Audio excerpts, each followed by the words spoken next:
Hello, hello, hello. Welcome to another video, my friends. In this one, I'm going to talk about something I've developed quite a fascination with, to be honest, and that is psychopathy. As well as being an interesting topic, I also think it's important to learn about psychopathy in order to empower ourselves, because as I'll talk about soon, psychopaths tend to deceive and victimize people in various different ways. And so by studying psychopaths, we might be more likely to spot them if and when we encounter them throughout our lifetime. So I'm going to cover 30 facts in total.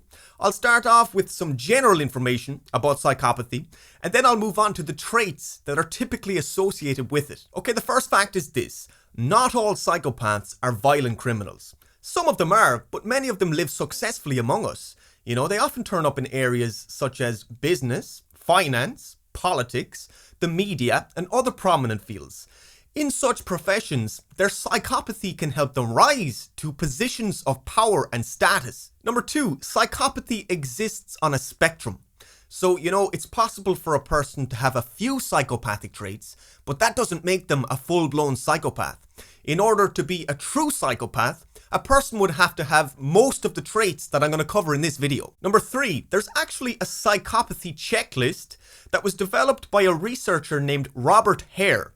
And again, a true psychopath would score very high on that checklist. Number 4, it's estimated that about 1% of the general population could be full-blown psychopaths.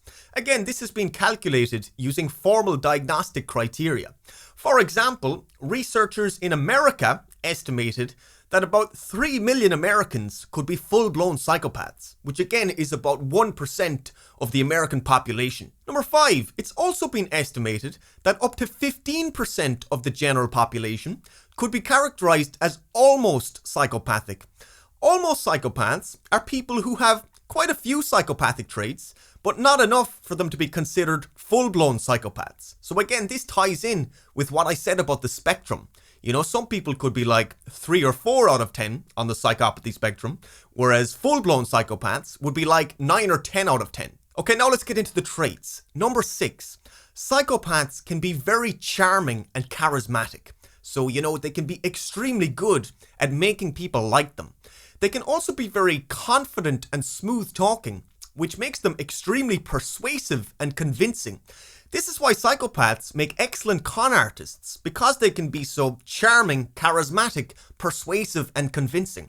People can't help but believe them. Number 7, psychopaths tend to be pathological liars. So, lying comes naturally to them, and they tend to lie compulsively in order to deceive people and get what they want. Number 8, psychopaths are often masters of manipulation.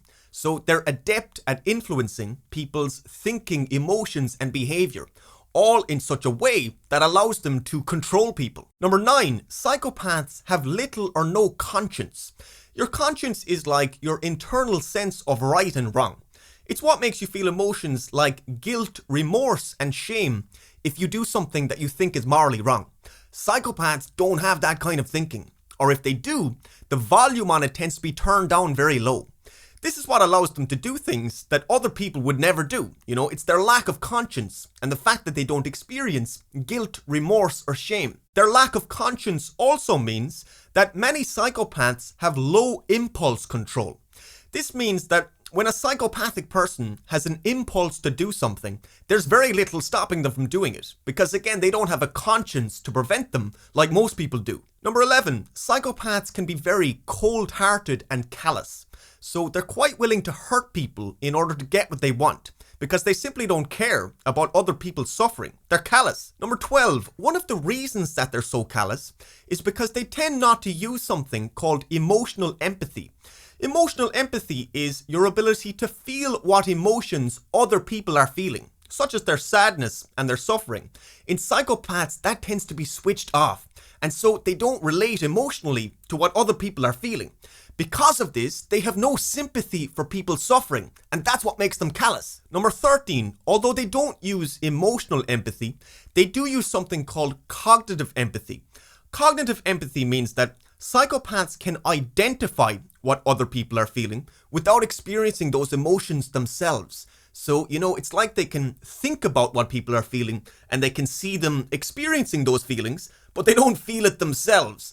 This is what makes them so manipulative. They're very good at reading people and pushing people's buttons. Number 14, psychopaths tend to be emotionally shallow. This means that they don't experience emotions as strongly as most people do, and the emotions that they do feel tend to be very short-lived. Number 15, in particular, psychopaths don't experience fear or anxiety to the same degree as regular people. Now, this doesn't mean that they're completely fearless or anxiety-free. Again, it just means that they have less fear and less anxiety compared to regular people. Number 16, psychopaths tend to be calm and collected under pressure, and they have what psychologists call a resilience to chaos. This essentially means that they can thrive in situations that other people would find stressful. And so again, they tend to be calm, cool, and collected under pressure. Number 17, psychopaths are often very narcissistic. They can have an extremely high opinion of themselves and regard themselves as superior to other people.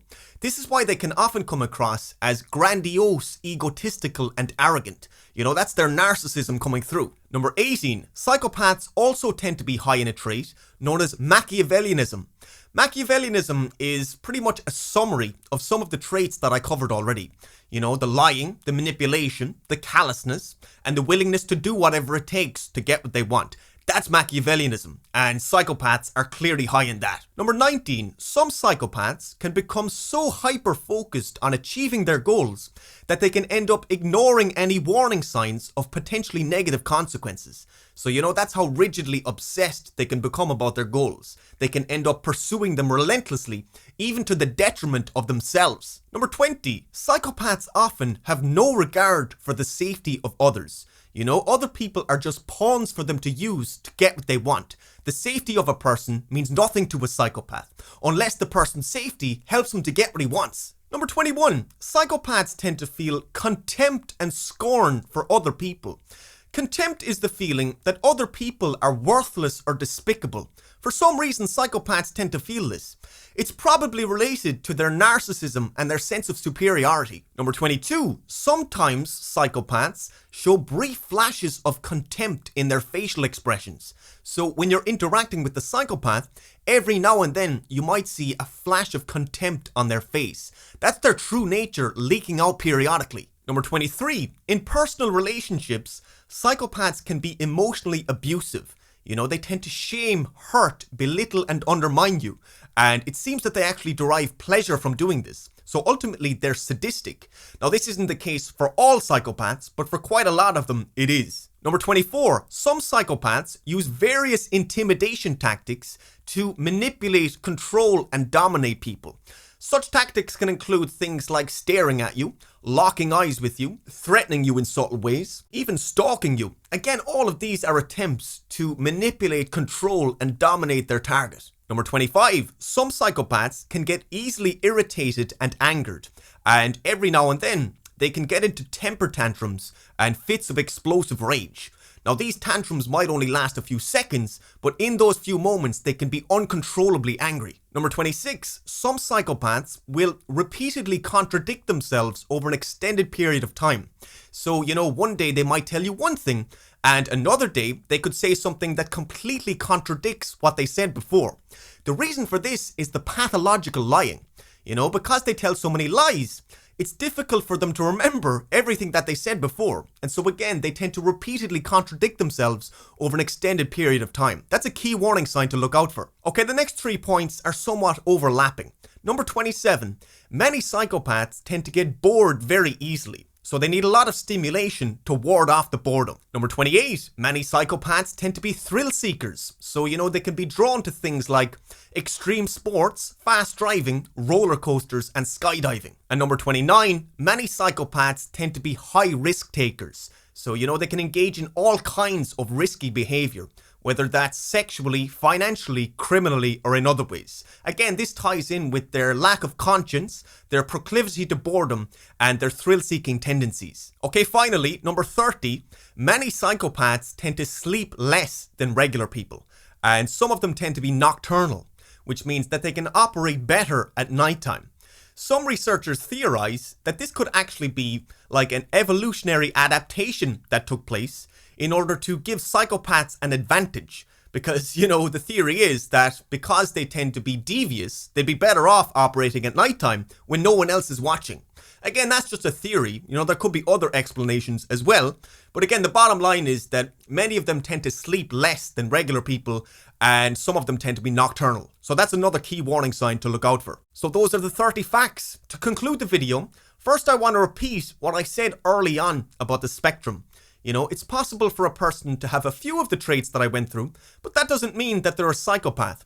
It's when a person has most of them or all of them, that's when you could be dealing with the psychopath. Before I finish, I have some questions I'd like to ask you to help facilitate the discussion. Number one, based on what I covered, have you ever encountered someone, either in person or online, who you think could be a psychopath? Number two, do you see yourself in any of the traits that I went through? And number three, if you happen to be knowledgeable about this topic, is there anything you think I left out that would have been worth mentioning?